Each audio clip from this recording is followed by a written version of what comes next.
નમસ્કાર મિત્રો, આજે આપણે જી નીટ ફિઝિક્સમાં ધોરણ 11 સાયન્સ ગતિના નિયમમાંથી નીટ અને જીઈમાં પૂછાતા હોય એવા અગત્યના વિવિધ કિસ્સાઓની વાત કરીશું. એમાં સૌપ્રથમ આપણે સંપર્ક બળની વાત કરીશું.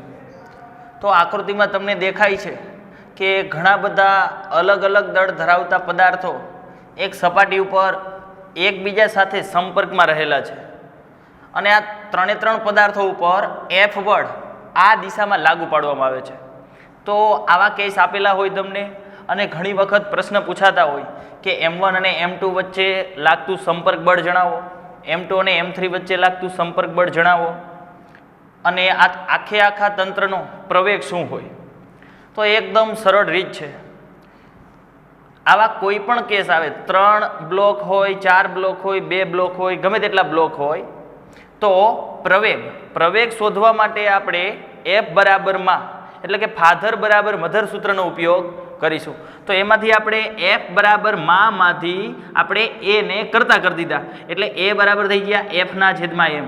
એટલે કે એ શોધવો હોય તો તમે જેમ આ ત્રણેય બ્લોકના તંત્ર ઉપર એફ બળ લાગુ પાડશો તો ત્રણે ત્રણ પદાર્થો એક સાથે ખસશે.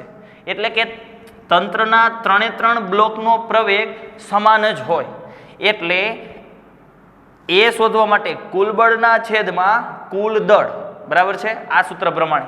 એટલે કુલ બળ કેટલું લાગુ પાડવામાં આવે છે તો કે એફ. કુલ દળ કેટલું થશે તો કે M1 + M2 + M3. સમજાઈ ગયું? એટલે કોઈ પણનો પ્રવેગ પૂછે તો પ્રવેગ તો આ જ થાય. ઘણી વખત પ્રશ્ન તમને મૂંઝવણમાં નાખવા માટે થઈ અને એવું પૂછી નાખે કે M2 પદાર્થનો પ્રવેગ જણાવો, તો પ્રવેગ તો એ જ થશે. બરાબર છે? ચાલો, ત્યાર પછી તમને એવું પૂછે કે M1 અને M2 વચ્ચે લાગતું સંપર્ક બળ જણાવો. બરાબર છે? તો આવા બધામાં ઘણા વિદ્યાર્થીઓની પરિસ્થિતિ એવી હોય, મનઃસ્થિતિ એવી હોય કે સાહેબ પાછળના બ્લોક લેવાના હોય, આગળના બ્લોક લેવાના હોય, કયું દળ લેવાનું આવે આમાં ખબર નથી પડતી. તો એના માટે ખાસ બરાબર એકદમ સરળ રીત છે. બળ આ દિશામાં લાગુ પાડવામાં આવે છે અને જો તમને પ્રશ્ન એવો પૂછેલો હોય કે M1 અને M2 વચ્ચે લાગતું સંપર્ક બળ જણાવો, તો સંપર્ક બળ એટલે આપણે એવી જ રીતે ગણતરી કરશું કે આ F જે દિશામાં લાગે છે એ જ દિશામાં M1 અને M2 ની વચ્ચેનું સંપર્ક બળ તમે લાગુ પાડી દો. સમજાય છે મિત્રો? એટલે મારો કહેવાનો અર્થ એવો થયો કે F આ દિશામાં લાગે છે અને તમને પૂછેલું છે M1 અને M2 વચ્ચે લાગતું સંપર્ક બળ, તો F આ દિશામાં છે તો તમે અહીંયા પણ સંપર્ક બળને આ જ દિશામાં લાગુ પાડી દો. બરાબર છે? તો આ દિશામાં લાગુ પાડશો સંપર્ક બળ તો એનો અર્થ એવો થયો કે હવે આયા બળ લાગુ પડે છે. એનો અર્થ એવો થયો આયા તમે બળ લગાડતા હોય તો આ બળ લગાડવા માટે થઈ અને આ M2 અને M3 પદાર્થો રહ્યા એ ભાગ ભજવે છે. જો માત્ર M2 પદાર્થ એક હોત તો તમારે ઓછું બળ લાગુ પડે, M2 અને M3 છે તો વધારે બળ કંઈક આપવું પડે. એટલે કે M1 અને M2 વચ્ચે જે સંપર્ક બળ લાગે એના માટે આ પાછળના બંને પદાર્થો જવાબદાર છે. એટલે M1 અને M2 વચ્ચે લાગતું સંપર્ક બળ શોધવું એ ભાઈ બળ શોધવાનું છે એટલે F બરાબર માત સૂત્રનો ઉપયોગ કરવાનો છે, ફાધર બરાબર મધર. બરાબર છે?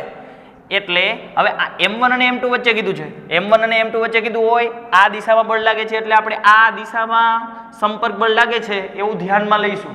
તો આ દિશામાં તમે લાગુ પાડો તો એનો અર્થ એવો થયો કે ઈ બળ લાગુ પાડવા માટે થઈ M2 અને M3 જવાબદાર છે. બરાબર છે? હજી વધારે હોત તો હજી વધારે બળ કંઈક લાગુ પાડવું પડતું હોત. બરાબર છે? એટલે F બરાબર સૂત્ર ઉપરથી M2 + M3 કુલ દળ ઇન્ટુ પ્રવેગ એ જેટલો. બરાબર છે? અને એ આપણે જેમ ઉપર શોધ્યો હતો એમ ફરીથી આપણે એની કિંમત મૂકી દીધી એટલે M1 અને M2 વચ્ચે લાગતું બળ સંપર્ક બળ આપણને મળી જાય. સમજાઈ ગયું મિત્રો? ચાલો, એવી જ રીતે તમને એમ પણ પૂછે M2 અને M3 વચ્ચે લાગતું સંપર્ક બળ. બરાબર સમજો, M2 અને M3 વચ્ચે તો આપણે કીધું એમ આ બળ જે દિશામાં લાગે છે એ જ દિશાનો વિચાર કરો તમે આ બંને વચ્ચે આ દિશામાં. તો હવે આ દિશામાં તમારે બળ લગાડવું હોય તો એના માટે જવાબદાર કોણ થશે? M3 પદાર્થ. બરાબર છે? તો સંપર્ક બળ બરાબર એટલે M3 × A. બરાબર છે? ફરીથી એની વેલ્યુ આપણે આ સમીકરણ ઉપરથી મૂકી દઈએ એટલે આ રીતે આપણને મળશે. પરંતુ જો આ એફની દિશા આ તરફ હોત તો શું થાય મિત્રો? ફરીથી સમજી લ્યો. ધારો કે એફની દિશા આ તરફ છે, આ તરફ, અને તમને એવું કીધું છે M1 અને M2 વચ્ચેનું સંપર્ક બળ શોધો.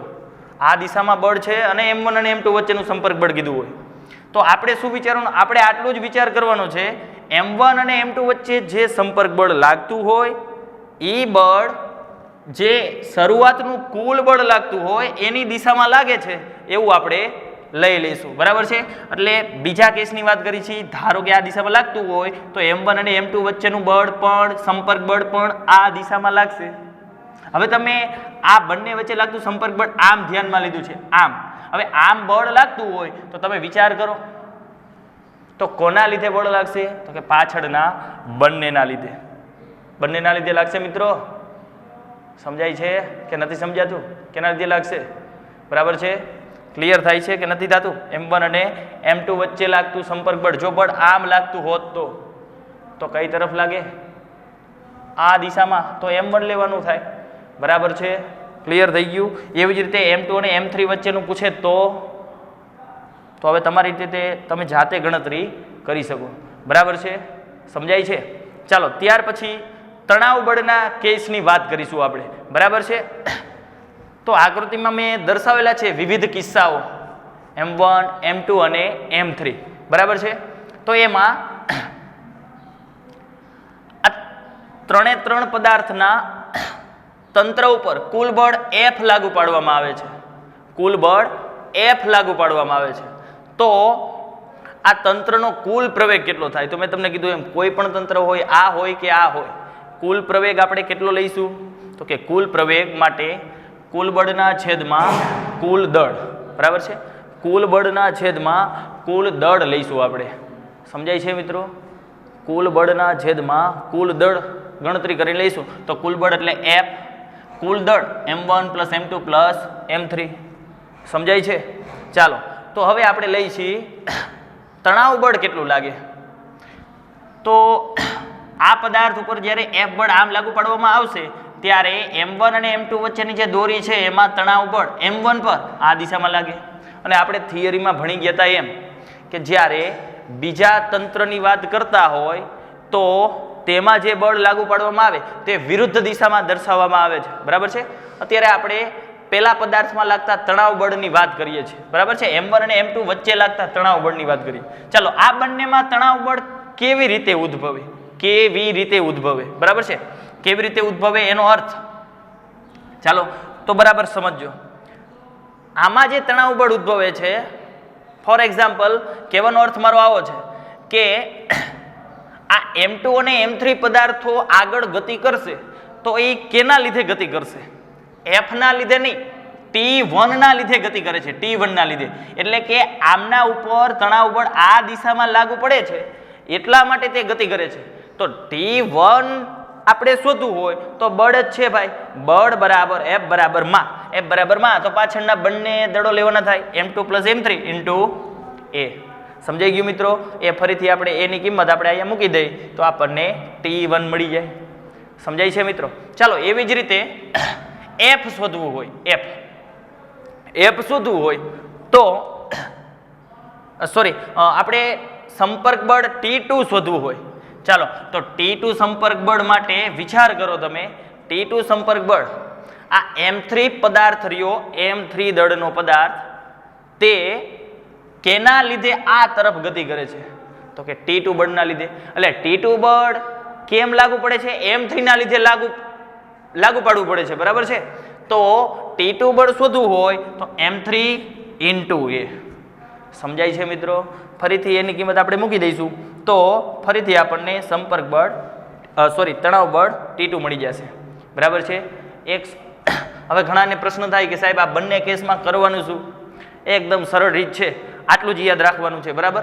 તમે બંને કેસને ધ્યાનમાં લઈશો તો તમને ખ્યાલ આવશે. દાખલા તરીકે M1 અને M2 વચ્ચેનું સંપર્ક બળની વાત કરતા હોય. બરાબર છે? તો આવા કેસની અંદર આપણે શું કરવાનું? સંપર્ક બળમાં તો તમે આ ધ્યાનથી જોઈશો તો ખબર પડશે કે સંપર્ક બળની વાત હોય ત્યારે સંપર્ક બળમાં જે બે વચ્ચેના સંપર્ક બળની વાત કરવામાં આવે ત્યાર પછીના પદાર્થો લેવામાં આવે, ત્યાર પછીના પદાર્થો ધ્યાનમાં લેવાના, બરાબર છે. અને તણાવ બળની વાત કરવામાં આવે છે, તણાવ બળની. આમાં પાછળના પદાર્થો ધ્યાનમાં લીધેલા છે. M1 અને M2 વચ્ચેનું સંપર્ક બળ M2 અને M3 લીધા છે. M1 અને M3 વચ્ચેનું M3A લીધેલું છે, બરાબર છે.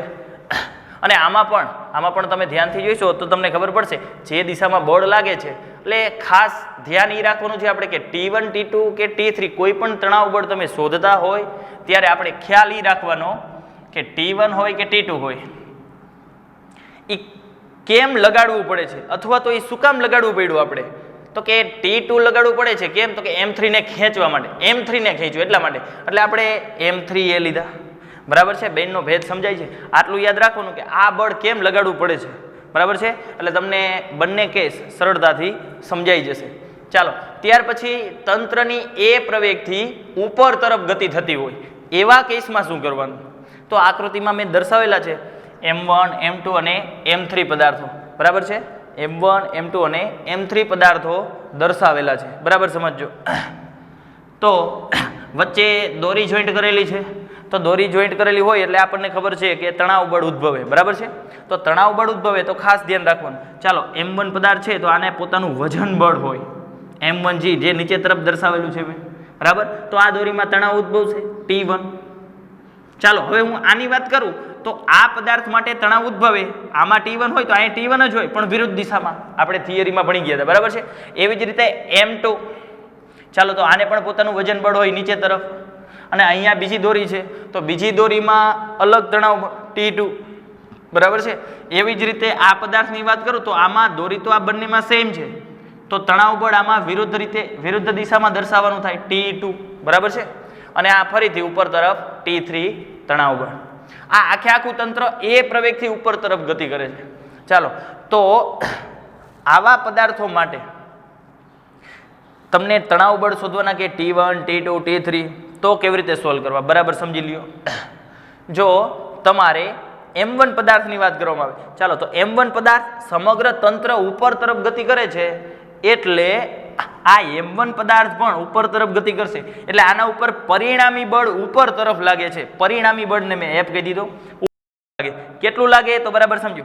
આના ઉપરની વાત કરી M1 ઉપરની તો T1 બળ ઉપર તરફ, M1G બળ નીચે તરફ, પણ પદાર્થ તો ઉપર તરફ જ ગતિ કરે છે. એનો અર્થ એવો થયો કે T1 બળ વધારે છે, M1G બળ ઓછું છે, એટલે કુલ બળ કેટલું લાગે તો કે T1 માઇનસ M1G બરાબર કુલ બળ F. અને F બરાબર માં તો લખી શકાય મિત્રો. તો ફરીથી M1A, F બરાબર M1 પદાર્થ હતો કમ્પ્લેટ, બરાબર છે. તો ફરીથી આમાંથી T1 ને કરતા કરી દો તો તમને સમીકરણ મળી જશે. ચાલો, એવી રીતે તમને T2 તણાવ બળની વાત કરવાની થાય તો શું કરવાનું, બરાબર સમજો. પહેલા અહીંયા તણાવ બળ T1 કેમ લાગુ પાડવામાં આવ્યું, જેવું આ કેસમાં હતું એવું જ આ વિચારવાનું છે.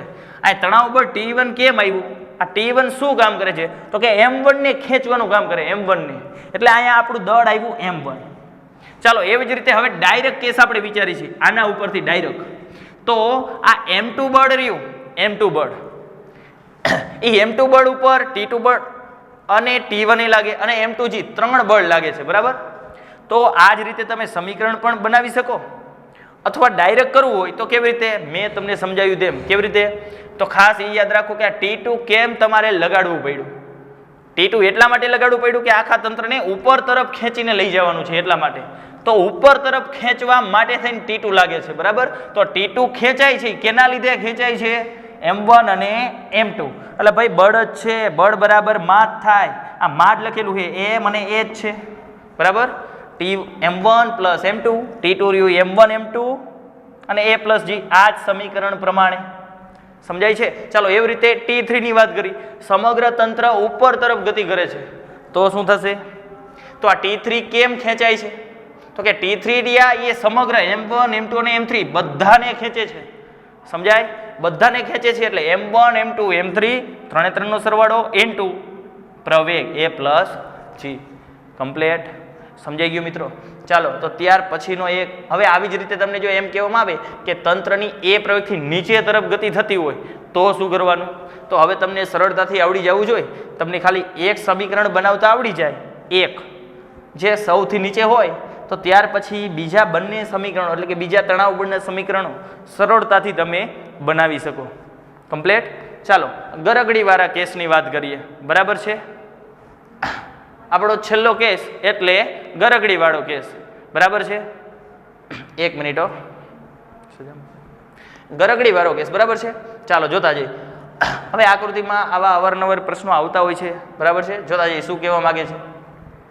આકૃતિમાં 3 પદાર્થો M1 M2 અને M3 દળના પદાર્થો ગરગડીની મારફતે દોરીની મદદથી લટકાવેલા છે. બરાબર છે. અહીંયા તમને શરત આપી દીધેલી છે કે M2 પ્લસ M3 એ મોટા છે M1 કરતા, એટલે કે આ બંનેનો સરવાળો M1 કરતા મોટો થાય છે. એટલે જેથી તમને ખબર પડે કે આ તંત્ર રહ્યું એ કઈ તરફ ગતિ કરશે, આ તંત્રનો પ્રવેગ કઈ તરફ હશે. બરાબર છે. જો એટલી ખબર પડી જાય એટલે કે આ બંનેનો સરવાળો વધારે થાય એટલે આ તરફનું બળ વધી જશે, એટલે આ તંત્ર નીચે તરફ જશે, એ પ્રવેગથી આ બાજુનું તંત્ર ઉપર તરફ ગતિ કરશે. બરાબર છે. તો ફરીથી જેમ આપણે આ પહેલા બે કેસમાં જોયું હતું એમ હવે આ જ કેસમાં ફરીથી આપણે જોવાનું છે. જો તંત્રનો કુલ પ્રવેગ પૂછે તો શું કરવાનું? તંત્રનો જો કુલ પ્રવેગ પૂછે તો એ કેસની જેમ જ આપણે વિચારવાનું છે કે પ્રવેગ F બરાબર માં ફાધર બરાબર મધર, તો એને આપણે કરતા કરી દીધા તો F ના છેદમાં M. પણ અહીંયા ખાસ ધ્યાન એ રાખવાનું છે ચોખ્ખું બળ. ચોખ્ખું બળ એટલે સરવાળો બાદબાકી કરીને લેવાનું છે. બરાબર છે. ચોખ્ખું બળ એટલે આવી રીતે. બરાબર સમજો. અત્યારે તંત્ર નીચે તરફ ગતિ કરે છે, નીચે તરફ ગતિ કરે છે એટલે આ બાજુનું ટોટલ બળ કેટલું થાય તો કે M2G પ્લસ M3G. બરાબર છે. એમાંથી આ બળ ઉપર તરફ લાગે એટલે વિરુદ્ધ દિશામાં છે એટલે એને આપણે બાદ કરી દીધું. એવી જ રીતે જો કદાચ તંત્ર આ તરફ ગતિ કરતું હોત તો આપણા માટે શું થાત સમીકરણ? ચોખ્ખું બળ M1G minus M2G minus M3G. સમજાઈ ગયું? નીચે કુલ દળ, બધા દળનો સરવાળો M1 M2 અને M3 ત્રણનો સરવાળો. આ ખાસ મહત્વનું છે આવા ગરગડીવાળા કેસની અંદર. બરાબર છે. ચાલો તો હવે તો દરેક માટે તમને ફ્રી બોડી ડાયાગ્રામ આવડતો હોય તો દરેક માટે તમે હવે સરળતાથી T1 અને T2 શોધી શકો. ચાલો જોતા જઈએ આપણે. ચાલો આપણે વાત કરી છીએ ત્રીજા બ્લોકની. તો ત્રીજા બ્લોક ઉપર કેટલા બળ લાગે? એક તો વજન બળ નીચે તરફ લાગે M3G, T2 બળ ઉપર તરફ લાગે. તંત્ર નીચે તરફ ગતિ કરે છે એનો અર્થ એવો થયો કે M3G T2 કરતા વધારે છે એટલે M3G માઇનસ T2 બરાબર કુલ બળને આપણે માં તરીકે લખી શકીએ એટલે કે M3A. રેડી? ચાલો એવી જ રીતે હવે આ બીજા માટે વાત કરીએ છીએ. બરાબર. ચાલો તો બીજા માટે શું થાય? તો બીજા માટે આપણે વાત કરીએ તો બીજા માટે T1 બળ ઉપર તરફ, T2 નીચે તરફ અને આનું વજન બળ M2G નીચે તરફ. તંત્ર નીચે તરફ ગતિ કરે છે એટલે નીચેના બળ વધારે થયા એટલે કે M2G plus T2 minus T1 બરાબર કુલ બળને આપણે માં તરીકે લખી શકીએ M2A. બરાબર છે. ચાલો એવી જ રીતે આની વાત કરીએ. M1G નીચે તરફ લાગે છે, T1 ઉપર તરફ. બરાબર છે. ઉપર તરફ ગતિ કરે એટલે આપણે એવું કહી શકીએ કે T1 વધારે છે, M1G ઓછું છે એટલે T1 માઇનસ M1G બરાબર M1A કુલ બળ F બરાબર માં. સમજાઈ ગયું મિત્રો? પછી આવી રીતે બે ગરગડી આપેલી હોય તો પણ તમે સરળતાથી બે બ્લોક આપેલા હોય તો પણ તમે સરળતાથી ગણતરી કરી શકો. બરાબર છે. એવી રીતે 2 કે 3 કે 4 ગમે તેટલા બ્લોક હોય તો આવા કેસ અવારનવાર નીટ એક્ઝામમાં પૂછાતા હોય છે. બરાબર છે. તો આ રીતના દરેક કેસ માટેના MCQ અને એના દાખલાઓની પ્રેક્ટિસ કરજો જેથી તમને સરળતાથી એના દાખલા અને MCQ આવડી જાય. બરાબર છે મિત્રો?